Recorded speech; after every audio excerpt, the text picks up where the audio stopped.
All right, that's kind of an interesting change of pace for us today. We did not use the readings of the day today, which is not something we're free to do on Sundays. But when your parish's namesake's feast day comes up, that's a reason we can work with. I know Holy Angels did something similar a couple of months ago. I want to say for the Feast Day of Guardian Angels. Similar idea. So for Mother Cabrini, we used readings appropriate for holy virgins. So far, everything I've said is reasonable and fine. Here is where things start getting a little challenging, though. As these readings were picked for a reason.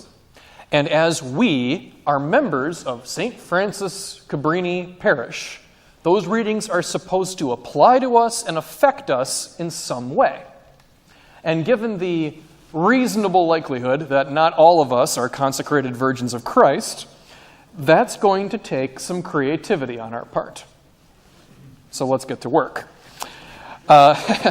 There's a mirrored theme in the second reading in the Gospel: works. Okay, doing good.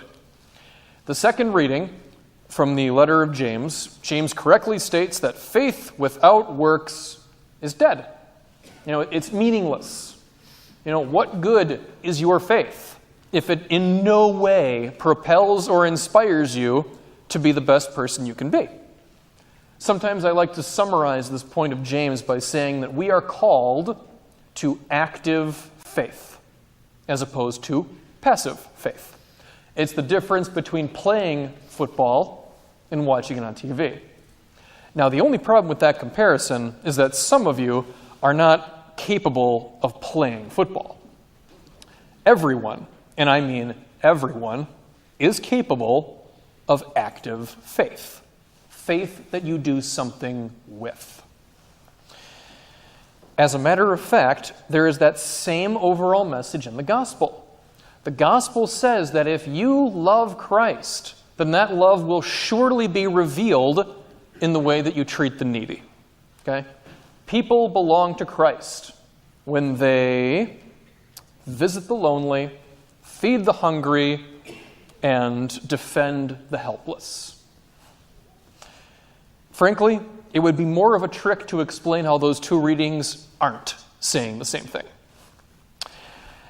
And that provides us with kind of an interesting challenge. Again, these are in the context of a virgin's feast day. Because just as our faith is meant to produce works, love is also supposed to produce something. It is supposed to lead to something beyond yourself, something greater than yourself. And generally speaking, that means children.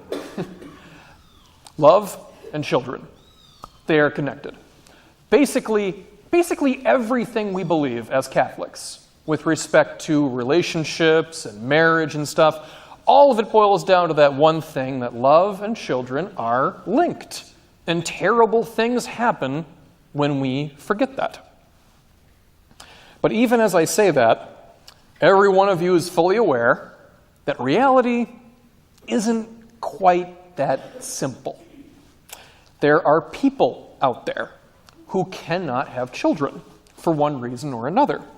And it would be absurd to say that those people are living lives absent of love or purpose. Utterly ridiculous.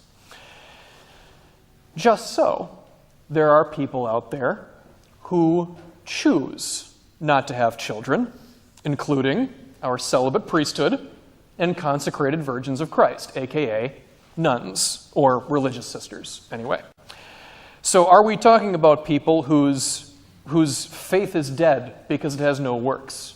Are these people who have worthless love because they don't have anything to show for it? Of course not. Of course not. And here's why.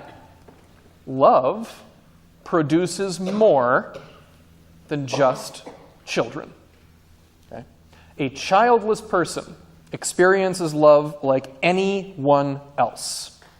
And the works of that love manifests in their labors and their other relationships. Consider a teacher. Lifelong teacher, never gets married. Imagine how strongly they care about the well-being of their students that come and go as the years roll by. Imagine how many students remain in that teacher's heart every day of their life. That is not a loveless life. And that is not selfish love. I think most teachers would say boldly that their jobs are so much more than the money. Consider a military man with absolutely zero interest in getting married or even simple female companionship. Okay? A lifelong loner in that way. It is not hard to imagine that person as someone who would do absolutely anything for the sake of their fellow soldiers and the people who depend upon him for protection and security. That is a labor that goes beyond his own personal needs. As a priest, I have come to think of, my closest parishioners as something kind of like extended family. When I left my last parish, there were plenty of people I was thrilled to get away from. Got to say that out loud at least once.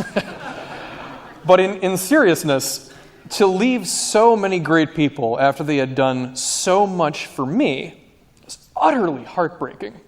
And I shared that with my mentors, priests who were older and wiser than me. And they said, well, Justin, that heartbreak gets even more unbearable after your midlife crisis around your mid-40s. So, we're talking about priests who would say that moving on from their parish after 12 good years of ministry, moving on from those people was the most painful sacrifice of their lives. I don't know about you, that doesn't sound like selfish love to me.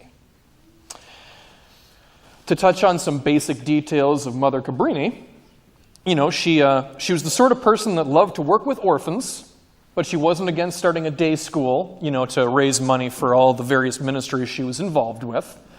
She worked with immigrants. We heard that in the opening prayer. She worked with immigrants at a time in history where there was not a lot of aid available to those people in the first place. And with her fellow sisters, she built hospitals and lived the corporal works of mercy, basically day after day. And personal gain was completely out of the question, She didn't build hospitals to get rich, all right? Her labors were always beyond herself, beyond her own personal needs, for the sake of others, always others. And so, there is no way to measure or even estimate how much good she brought into the lives of others. No way to even guess how much suffering she must have alleviated in the lives of others. But whatever that final count is, it is nothing short of astronomical. And that is a life well lived. Okay, that is utter nobility alive in the world, and that is the essence of consecrated virginity to Christ. That is what we're celebrating today. That is where the readings are leading us. That is what we're supposed to be letting into our spirits this evening. It's love. Alive in the world, transforming the world for the better. And all of us can be a part of that process, no matter our job and no matter our marital state. So for God's sake, I'm a priest, I can say that literally. For God's sake, be like Mother Cabrini. Give to someone else at least a portion of the three things that last: faith, hope, and love.